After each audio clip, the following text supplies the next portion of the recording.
வாழ்க வளமுடன். ஓம் நமச்சிவாய. அனைத்து தமிழ் உள்ளங்களுக்கும் வணக்கம். 60 தமிழ் ஆண்டுகளில் இப்போது பிறக்க இருப்பது குரோதி வருடம்.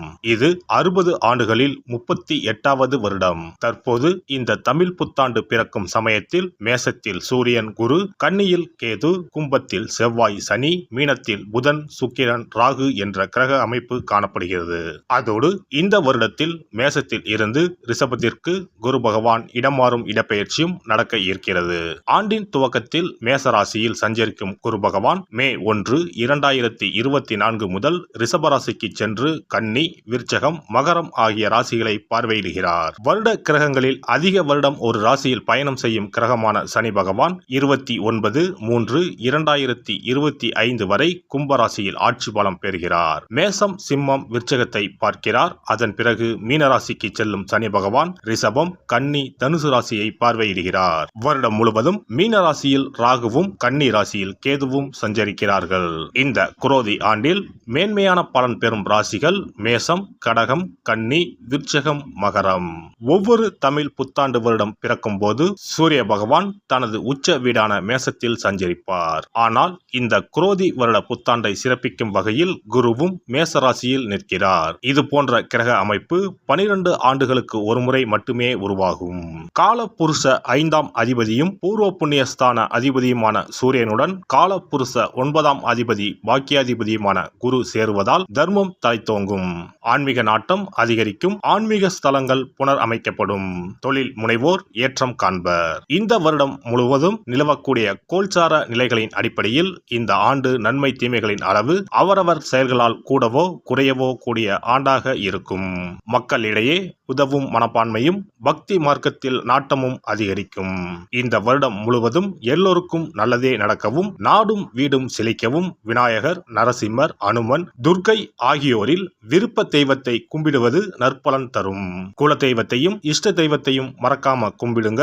அவரவரால் ஒரே ஒரு செடியையோ மரத்தையோ வளர்க்க முடியுமானால் அவசியம் தவிர்க்காமல் வளருங்கள். எப்போதும் நல்லதே நினையுங்கள், நல்லதே செய்யுங்கள். குரோதி வருடம் முழுவதும் உங்களுக்கு குறைவில்லா நன்மைகள் கிடைக்கும். சிம்ம ராசி அன்பர்களே, சித்திரை மாதம் முதல் தொழில் குருவாக 10ஆம் வீட்டில் வந்து அமரப்போகிறார் குரு பகவான். தொழில் ஸ்தான குருவின் பார்வை உங்கள் ராசிக்கு 2, 4, 6ஆம் வீடுகளின் மீது விழப்போகிறது. சனி பகவானும் கண்டச்சனியாக அமர்ந்து உங்கள் ராசியை பார்வையிடுகிறார். 10இல் குரு வந்தால் பதவியில் மாற்றம் வரும், தொழில் வியாபாரத்தில் மாற்றம் உண்டாகும், பதவியில் புரமோஷன் கிடைக்கும், சொத்து வண்டி வாகனம் வாங்கலாம். உத்தியோக உயர்வை தரும் குருவின் பார்வை உங்கள் ராசிக்கு 2, 4, 6ஆம் வீடுகளின் மீது விழுகிறது. உங்கள் குடும்பம் குதூகலமாகும், பிரச்சனைகள் நிவர்த்தியாகும், பண பிரச்சனை நீங்கும், புதிய பதவிகள் தேடி வரும், படித்து முடித்துவிட்டு வேலைக்காக காத்திருப்பவர்களுக்கு நல்ல வேலை கிடைக்கும், புதிய பொறுப்புகள் வரும், இடமாற்றங்கள் ஏற்படும், வெளிநாடுகளில் வேலை செய்பவர்கள் கவனமாக செயல்படவும், மேல் அதிகாரிகளின் உத்தரவுக்கு கட்டுப்படுங்கள், வீண் தர்க்கம் வேண்டாம், வீடு நிலம் வாங்கலாம், வீடு கட்டி கிரக பிரவேசம் செய்யலாம். குரு பார்வையால் குடும்பத்தில் சுபகாரியம் நடைபெறும். 4ஆம் வீட்டில் குரு பார்வை விழுவதால் வேலையில் இடமாற்றம் ஏற்படும், சுகமும் சந்தோஷமும் ஏற்படும். சிலருக்கு வீடு மாற்றம் நிகழ வாய்ப்பு உள்ளது. 6ஆம் வீட்டில் குருவின் பார்வை விழுகிறது. கடன் பிரச்சனைகள் நீங்கும், எதிரிகள் தொல்லை நீங்கும். கண்டச்சனியாக உங்கள் ராசிக்கு நேர் எதிரே சனி பகவான் ஆண்டு முழுவதும் அமர்ந்திருப்பதால் வேலையில் பொறுப்பும், பணியிடங்களில் பேசும்போது கவனம் தேவை. இருப்பதை விட்டுவிட்டு பறப்பதற்கு ஆசைப்படக்கூடாது. சுபகாரியங்கள் நடக்க சற்று போராட வேண்டியிருக்கும். உடல் ஆரோக்கியத்தில் அதிக கவனம் தேவை. சனி தரும் சசயோகத்தால் செல்வம் வீடு தேடி வரும். உங்கள் செலவுகளை குறைத்து சேமிக்க தொடங்குங்கள். சகோதரர்களிடம் அதிக உரிமை எடுத்துக்கொள்ள வேண்டாம். பிள்ளைகளின் எதிர்காலத்திற்காக கொஞ்சம் சேமிக்க தொடங்குவீர்கள். சிலருக்கு காதல் மலரும், திருமணம் நடைபெறும். நீண்ட நாட்களாக பிரிந்திருந்த தம்பதிகள் குரோதி ஆண்டில் ஒன்று சேருவார்கள். குரோதி ஆண்டு முழுவதும் ராகு பகவான் உங்கள் ராசிக்கு அஷ்டமஸ்தானத்தில் பயணம் செய்வார். தனவாக்கு ஸ்தானத்தில் பயணம் செய்வதால் தடைகளை தாண்டி வெற்றி பெறப் போகிறீர்கள். மனக்கவலைகள் நீங்கும், போட்டிகளை சமாளித்து வெற்றி பெறுவீர்கள். இந்த ஆண்டு முழுவதும் பண விஷயத்தில் வாக்கு கொடுப்பதை தவிர்த்து விடுங்கள். எந்த இக்கட்டான சூழ்நிலையும் மன உறுதியுடன் சமாளித்து வெற்றி காண்பீர்கள். மே மாதத்திற்கு பிறகு வெற்றிகள் உங்களுக்கு தேடி வரப்போகிறது. குரோதி ஆண்டில் கிரகங்களின் பயணம் சாதகமாக இருப்பதால் மகிழ்ச்சியில் திளைக்கப் போகிறீர்கள். சூரியனார் கோவில் சென்று தரிசனம் செய்து வணங்கவும். சூரியன் எதிரில் குரு இருப்பார், அவரையும் சேர்த்து வணங்கிக் கொள்ளவும். சனி செவ்வாய் சேர்க்கைக்கு ஞாயிற்றுக்கிழமையில் பன்னீர் பூமாலை மற்றும் அகல் விளக்கில் புங்கம் எண்ணெயில் 19 மிளகை மூட்டை கட்டி சிகப்பு நிற திரி கொண்டு தீபம் ஏற்றவும். வருட பிறப்பன்று நாம் செய்யும் செயல்கள் அனைத்தும் அந்த வருடம் முழுவதும் நமது வாழ்க்கையை வளப்படுத்தும் என்பது ஐதீகம். அதனால் இந்த பதிவில் தமிழ் புத்தாண்டாகிய சித்திரை முதல் நாள் என்னென்ன செய்ய வேண்டும், என்ன செய்யக்கூடாது என்பதனை பற்றி தெரிந்து கொள்ளலாம். தமிழ் மாதத்தின் முதல் மாதமான சித்திரையில் தமிழ் புத்தாண்டு தொடங்குகிறது. மா, பலா, வாழை ஆகிய முக்கணிகள், வெற்றிலை, பாக்கு, நகைகள், நெல் முதலான மங்கள பொருட்கள் கொண்ட தட்டை வழிபாட்டறையில் வைத்து அதை புத்தாண்டு அதிகாலையில் காண்பது புனிதமாக கருதப்படுகின்றது. புத்தாண்டு அன்று அதிகாலையில் நீராடி கோலமிட்டு புத்தாடை அணிந்து கோவிலுக்கு சென்று வழிபடுவது நல்லது. அன்றைய தினம் அறுசுவைகளும் இடம்பெற்றிருக்கும் உணவை படைப்பது முறையாகும். அன்றைய நாளில் இனிப்பு, கசப்பு, உப்பு, காரம், துவர்ப்பு, புளிப்பு ஆகிய 6 சுவைகளும் இருக்குமாறு உணவானது அமைவது சிறப்பு. பொதுவாக நல்ல நாட்களில் பாகற்காய் சேர்ப்பது இல்லை. ஆனால் தமிழ் புத்தாண்டு அன்று அத்தனை வகையான சுவைகளும் இடம்பெற்ற படையலை படைப்பது விசேஷம் ஆகும்.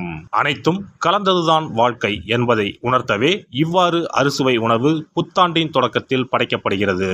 சித்திரை மாத பிறப்பு என்பதால் கோடை காலத்தின் துவக்கத்தில் இருக்கிறோம். கோடை காலத்திற்கு உகந்த தானங்களை எல்லாம் புத்தாண்டின் துவக்கத்தில் செய்வது நல்லது.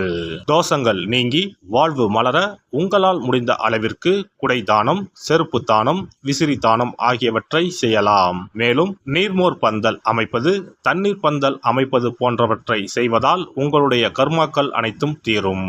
பறவைகளுக்கு, விலங்குகளுக்கு வீட்டின் வாசலில் தண்ணீர் வைப்பதும் சிறப்பு. தமிழ் புத்தாண்டு அன்று இறை வழிபாடுகளில் ஈடுபடுவதும் உங்களை மென்மேலும் வளரச் செய்யும். இளநீர், நுங்கு, விளாம்பழம், தர்பூசணி போன்ற குளிர்ச்சி மிகுந்த பழங்களை வாங்கி தானம் செய்வதும் நீங்கள் சாப்பிடுவதும் மிகவும் நல்லது. தமிழ் புத்தாண்டு அன்று தங்கம் அல்லது வெள்ளி நகைகளை வாங்குவது மென்மேலும் அவைகள் பெருகச் செய்யும். அதுபோல கல்லுப்பு, மஞ்சள், குங்குமம், வெற்றிலைப்பாக்கு, பழம் ஆகிய மங்கள பொருட்களை வாங்குவதும் குடும்பத்தில் மென்மேலும் லட்சுமி கடாட்சத்தை உண்டு செய்யும்.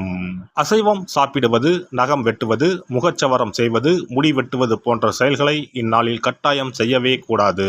வீட்டில் இருக்கும் ஒட்டடைகளை அகற்றக்கூடாது. வீட்டில் சேகரித்து வைக்கும் குப்பைகளை வெளியில் கொட்டக்கூடாது. புதிய பொருட்களை வாங்கலாம், ஆனால் வீட்டில் உள்ள பொருட்களை அன்றைய தினம் யாருக்கும் கொடுக்க கூடாது. மேலும் யாருக்கும் கடன் கொடுக்க கூடாது, கடன் வாங்கவும் கூடாது. தமிழ் புத்தாண்டில் செய்ய வேண்டியவைகளை செய்து, செய்ய தவிர்க்க வேண்டியவைகளை தவிர்த்து வளமாக வாழ தமிழ் அன்னையை வணங்குவது சிறப்பு. எல்லாம் வல்ல இறையருளால் நீங்களும் உங்கள் அன்பு குடும்பமும் உடல் நலம், நீலாயுள், நிறை செல்வம், உயர் புகழ், மெய்ஞானம் ஓங்கி வாழ்க வளமுடன். இந்த வீடியோ பதிவு உங்களுக்கு பிடித்திருந்தால் லைக் பண்ணுங்க, கமெண்ட் பண்ணுங்க, ஷேர் பண்ணுங்க, மறக்காம சப்ஸ்கிரைப் பண்ணுங்க, பக்கத்துல இருக்கிற பெல் பட்டனை கிளிக் பண்ணுங்க. நன்றி, வணக்கம். ஓம் நமச்சிவாய, சிவாய நம.